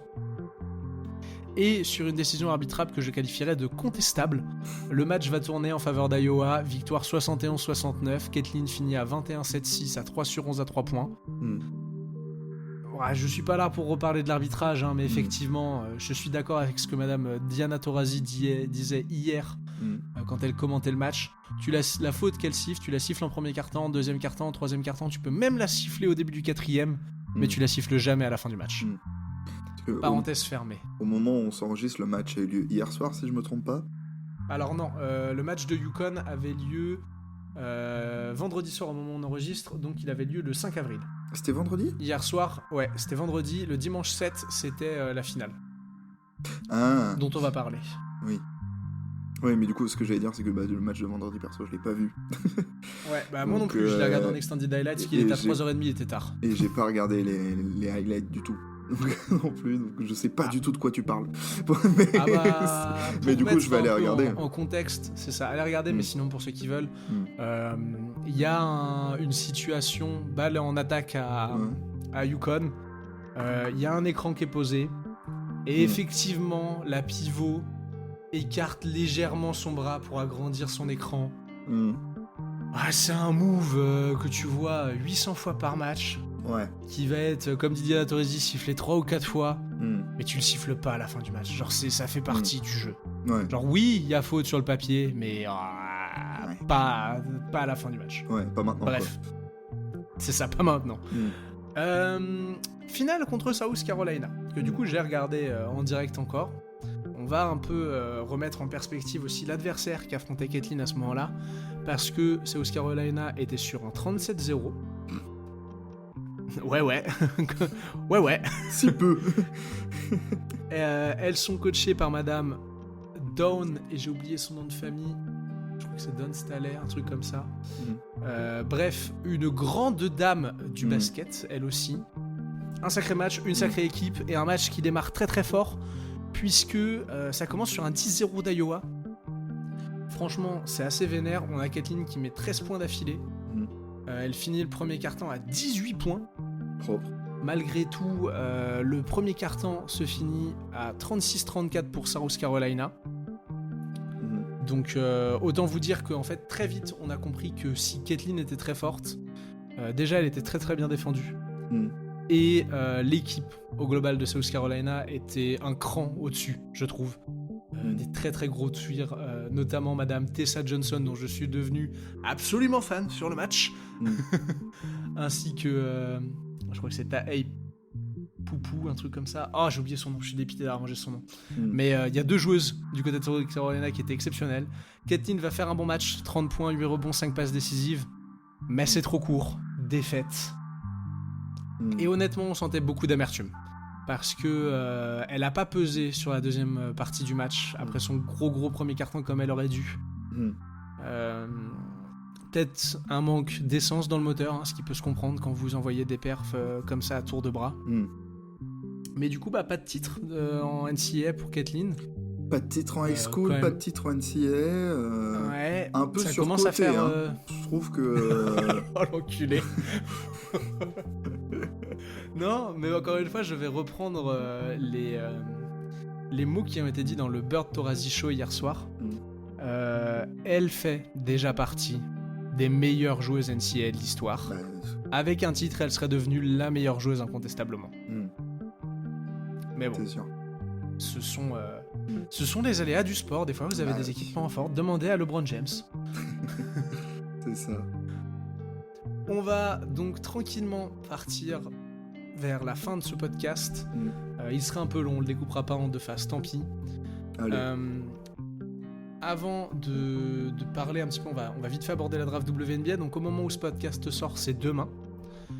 Donc c'est le lundi 15. Elle sera très certainement choisie. Je suis même sûr et certain qu'elle est choisie en numéro 1 de la draft par Indiana. Sinon c'est sinon c'est surprenant. C'est très surprenant.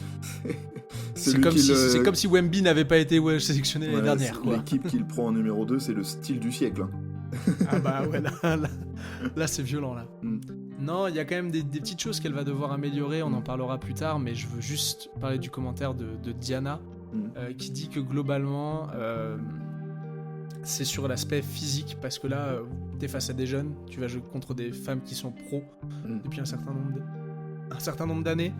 Il y a des règles en WNBA qu'il n'y a pas en NCAA, notamment la règle du handshake qui est encore permis en WNBA. Donc pour une shooteuse, ça va quand même jouer sur beaucoup de choses. Oui, c'est clair. Mais globalement, que ce soit Bird ou Torazi, avait l'air plutôt confiante. On va se faire le segment que j'avais envie de faire, que j'ai appelé les records, pas les records, les trophées de Madame Kathleen Clark. Est-ce que vous êtes prêts ? Allez. Alors, elle est 2 fois Associated Press Player of the Year. Elle gagne 2 fois le Honda Sport Awards. Elle gagne 1 fois le John R. Wooden Award. Elle est 2 fois Naismith College Player of the Year en 2023 et 2024. Elle est 2 fois USA Basketball Women WA, donc je crois que c'est Women Association National Player of the Year en 2023 et 2024. Elle a 2 fois le Wade Trophy en 2023 et 2024. Elle a le James Sullivan Award en 2023. Elle est 3 fois unanimement nommée First Team All-America de 2022 à 2024. Elle est 4 fois First Team All-America USA Basketball Women Association de 2021 à 2024. Elle est 3 fois First Team All-American Associated Press de 2022 à 2024. Elle est 4 fois... Oui, elle est 4 fois WBCA Coaches All-American de 2021 à 2024. Elle est Second Team All-American en 2021. Elle a 3 fois le Don Staley Award de 2021 à 2023. Elle a 3 fois le Nancy Lieberman Award de 2022 à 2024. Elle est USA Basketball Women Association National Co-Freshman of the Year en 2021, avec Paige Buckers à l'époque, il me semble. Elle est WBCA Co-Freshman of the Year en 2021. Elle est 3 fois Big Ten Player of the Year, 4 fois First Team All Big Ten, 1 fois Big Ten Freshman of the Year, forcément, 3 fois Big Ten Tournament MOP, 3 fois NCAA Season Scoring Leader, 3 fois NCAA Season Assist Leader, Division 1 Academic All-American of the Year, McDonald's All-American, et ça, c'était les records de high school ensuite.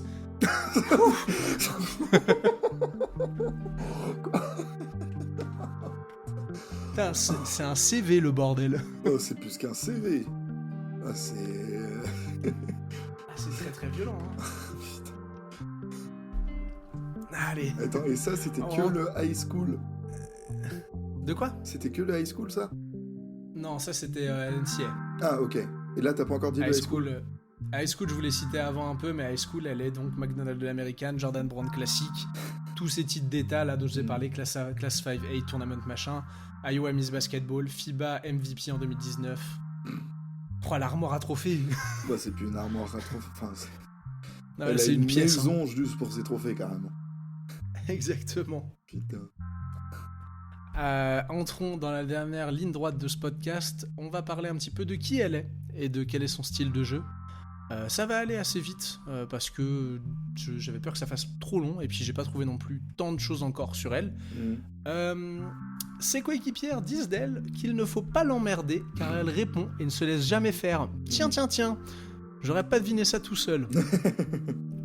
Bien que les médias la décrivent comme assez arrogante, ses coéquipières et la coach adjointe d'Iowa la décrivent comme quelqu'un de génial, réellement apprécié dans le vestiaire et bien loin de l'image que certains médias veulent lui donner.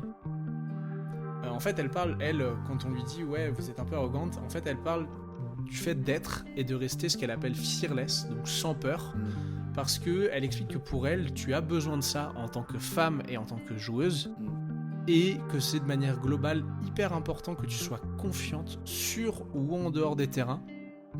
C'est un très beau message et c'est très très vrai. Soyez confiantes, mesdames. À qui ça me fait penser Non.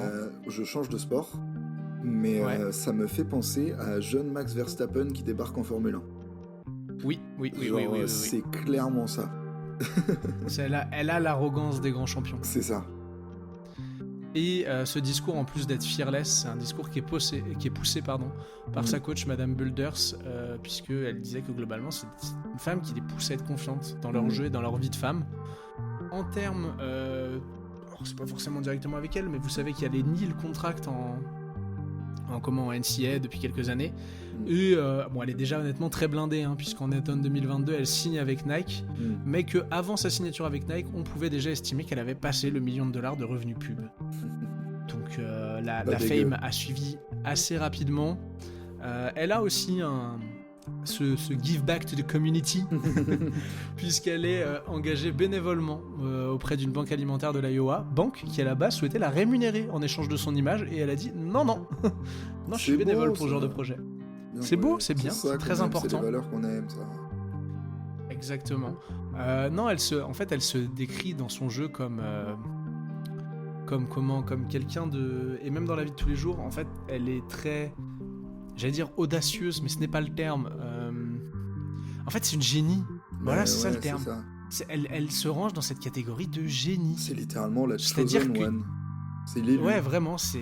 Les lieux de la prophétie. Excuse-moi, mais t'es trop fort pour le commun des mortels, en fait. C'est ça. Parce qu'on va parler un peu plus, du coup, de son style de jeu. Des commentaires et des compas qui ont été faits. Comme je disais au tout début, donc 1m83, c'est une meneuse de bonne taille pour son poste. Pour monsieur Jerry Brewer du Washington Post, aucun autre athlète féminin comme masculin ne coche aussi distinctement les qualités offensives nécessaires qu'elle. Mm-hmm. C'est sympa, hein, comme un petit compliment, commentaire. ouais. On peut le Ouais. dire. Et il a raison parce que c'est clairement une menace à 3 niveaux, pénétration, mid-range, 3 points. Alors même s'il disait qu'il y a quand même des aspects qui doivent évoluer, mais heureusement pour une joueuse de 22 ans qu'il y a encore des aspects, aussi forte soit-elle. Sinon ce serait terrifiant, hein, vraiment. Ça l'est déjà sinon, un voilà, peu. C'est ça, sinon elle aurait 3 titres NCAA en plus, elle aurait mis 8000 points. Aberrant. Non, elle a, en plus de sa qualité de 3 points qu'on connaît tous, une qualité de passe qui est réellement exceptionnelle. Pour madame Sabrina Merchant de The Athletic, pour elle, c'est aussi bon et aussi audacieux que son shoot, ses passes. Et je comprends ce qu'elle veut dire, parce que allez regarder vraiment, ouais, comme tu disais, des highlights complets d'elle, pas juste des compiles à 3 points. Il y a de la passe full courte, c'est très très inspiré, ça joue vraiment très bien, ça sent très bien le jeu.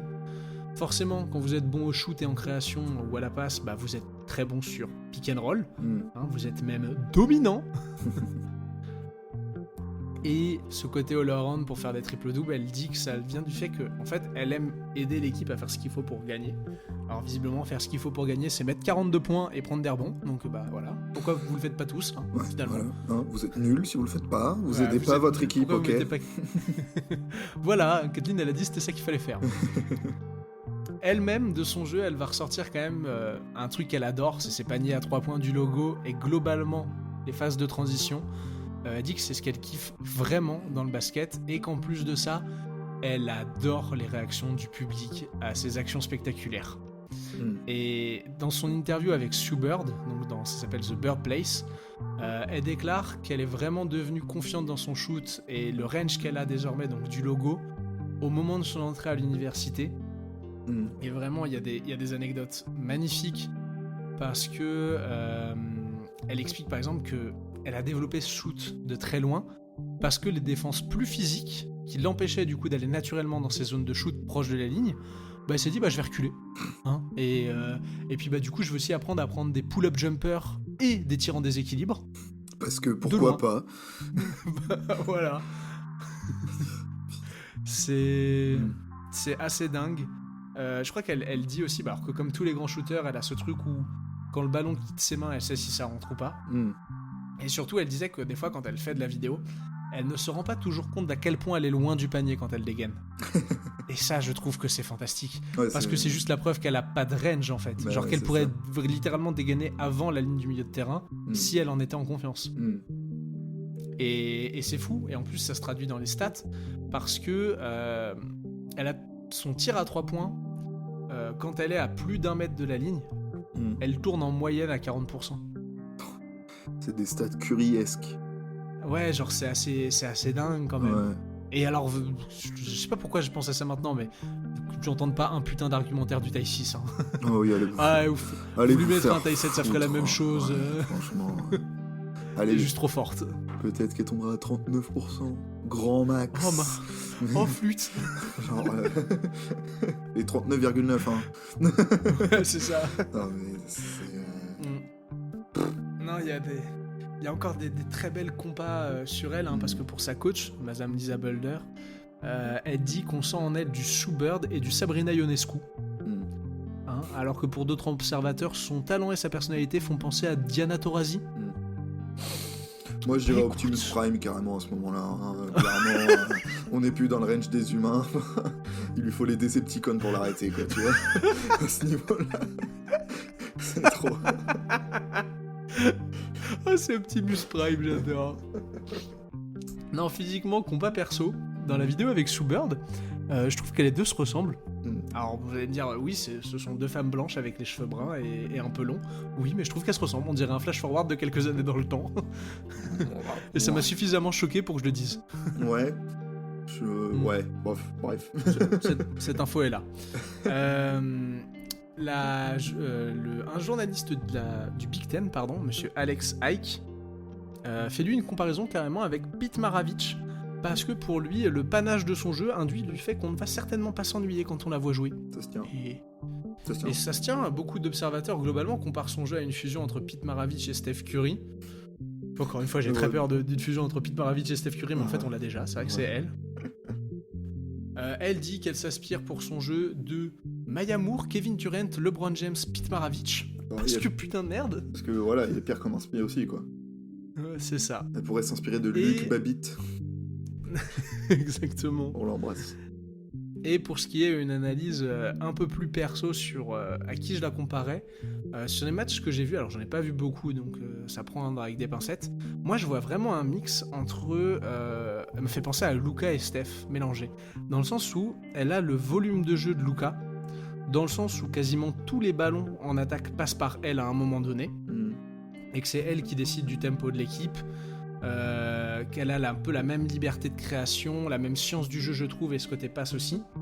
Et puis bien évidemment ce côté Steph pour le handle dans le trafic, les moves pour créer du décalage à 3 points, et comme j'en parlais tout à l'heure, ce côté chaque tir pris est un tir qui va rentrer.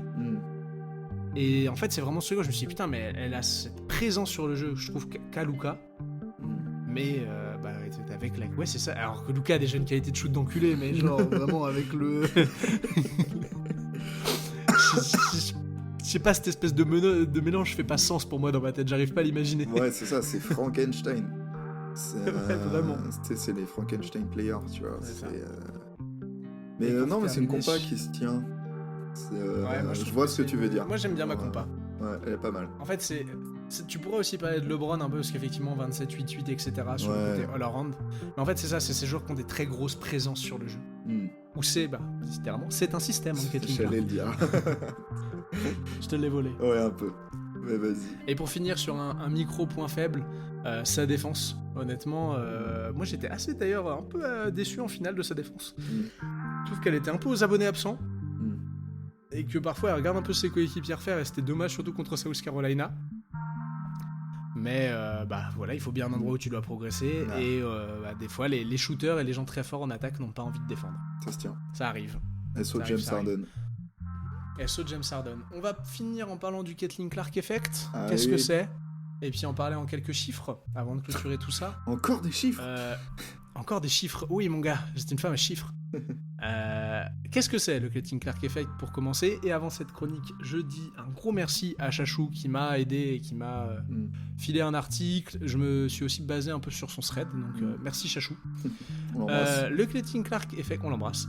Le Caitlin Clark Effect, c'est quand une femme qui joue pour un petit programme avec presque aucun historique est tellement forte, tellement spectaculaire, tellement parfaite avec les médias, le jeu, les fans, l'économie autour du basket, que tout le monde se prend un tsunami dans la gueule et est transformé en même stonks. voilà ma phrase d'introduction. Parce que là, vraiment, dites-vous que tout est stonks dans ce qui tourne autour de Caitlin Clark. Bien évidemment, ça démarre d'abord par son jeu, parce que comme on l'a vu dans les parties précédentes, c'est un My Player 2K dopé au WC avec à la base un build Steph Curry, Maravich, LeBron James.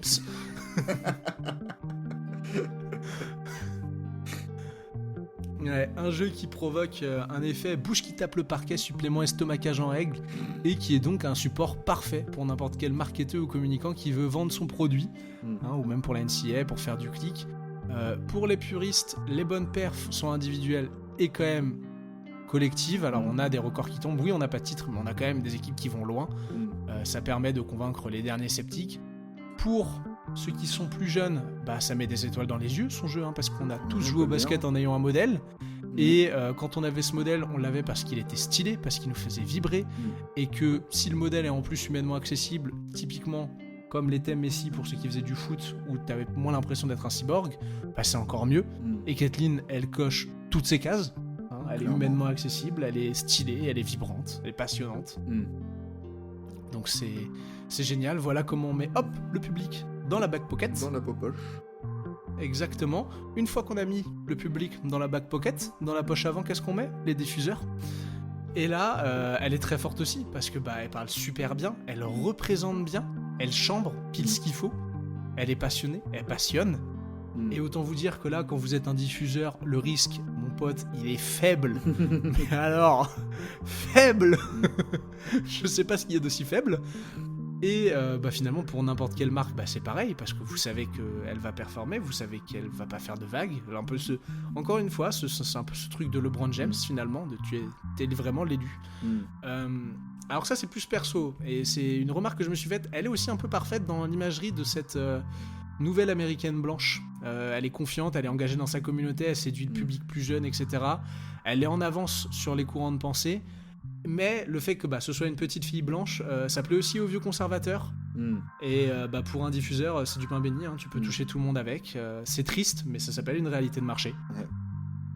Et voilà, quand vous mélangez les médias et les fans, que vous avez tout le monde, un petit shaker, clac, clac, clac, clac, clac, qu'est-ce que vous obtenez ? Une jeune icône qui inspire les jeunes filles et les jeunes garçons, qui séduit les puristes par les records qu'elle fait tomber avec sa petite fac, un peu le côté David contre Goliath.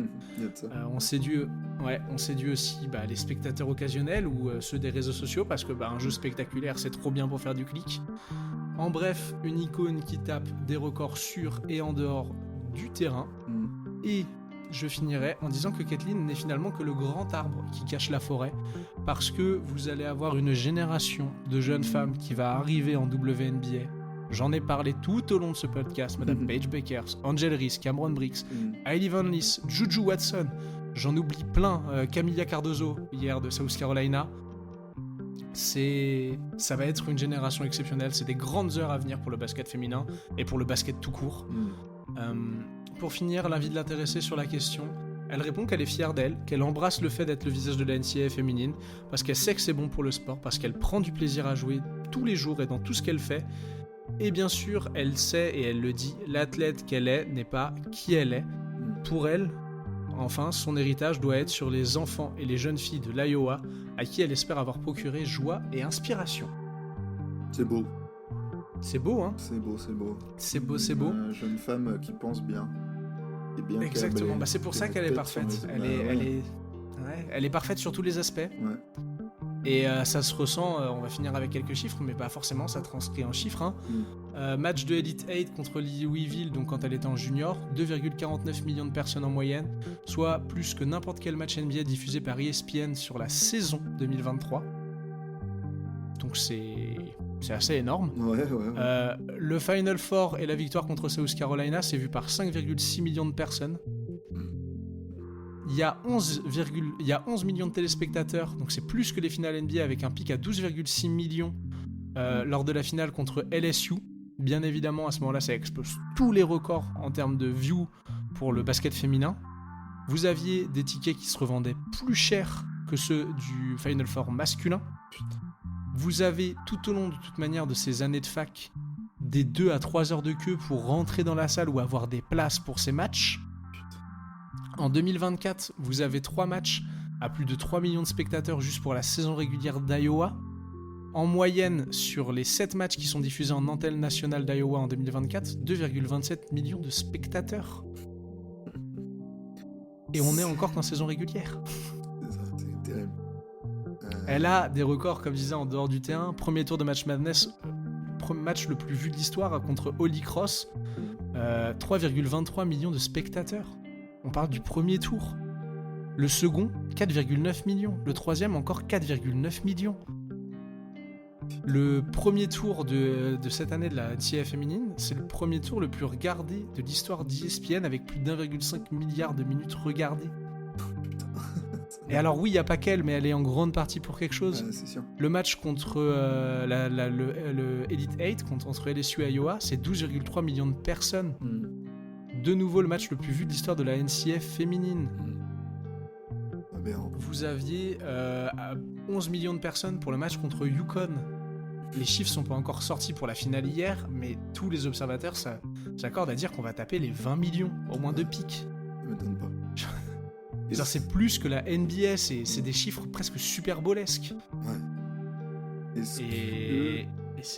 Ouais. Je disais, est-ce que tu penses que ça peut être le type de joueuse qui va, genre grâce à elle, les joueuses de WNBA auront plus besoin d'aller jouer l'été, pendant l'hiver, en dehors des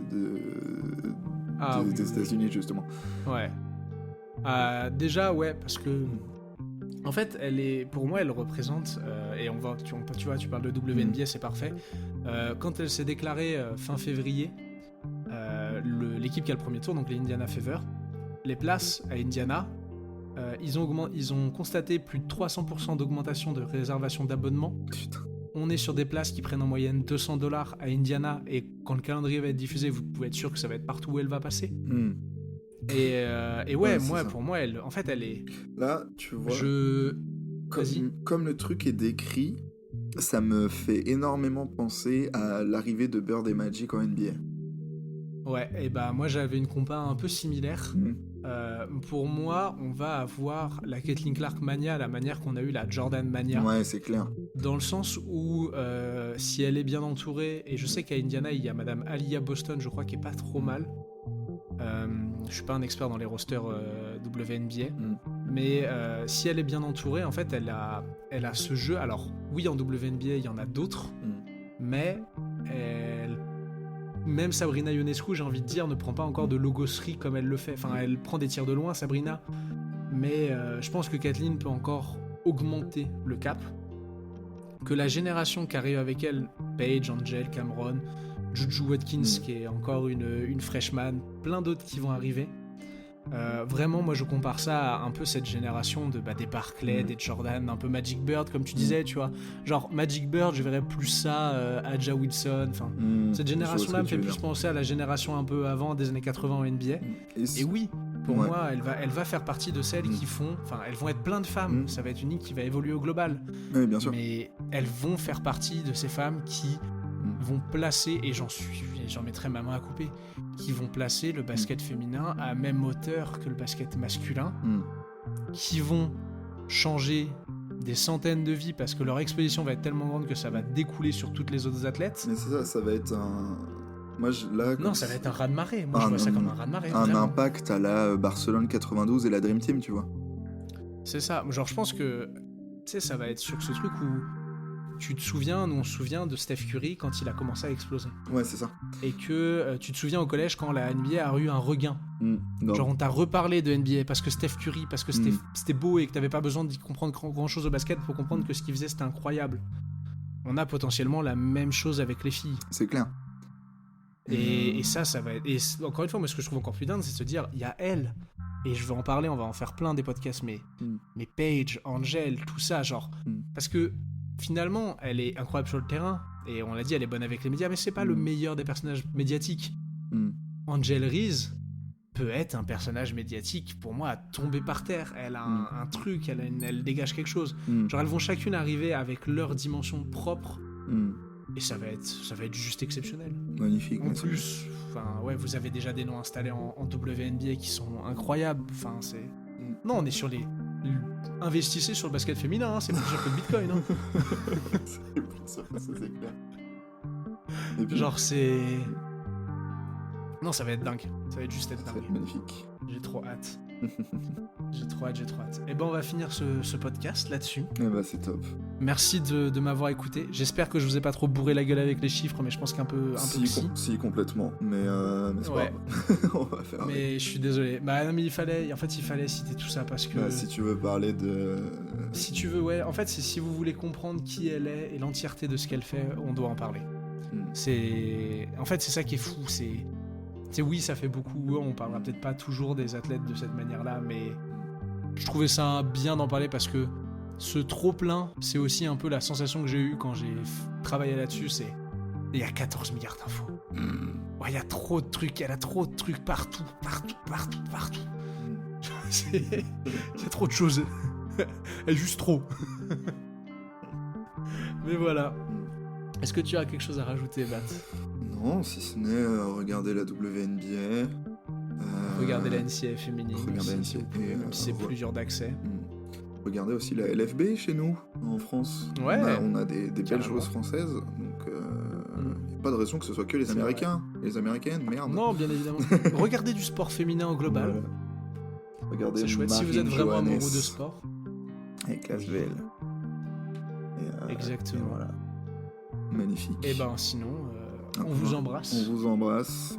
On vous considère, on vous dit à la semaine prochaine. On vous dit à la semaine prochaine pour un gros épisode. Encore. Un gros épisode, tu le teases comme ça? Ouais. Eh ben, la semaine prochaine pour un gros épisode alors. Allez, on se dit Topette. topette.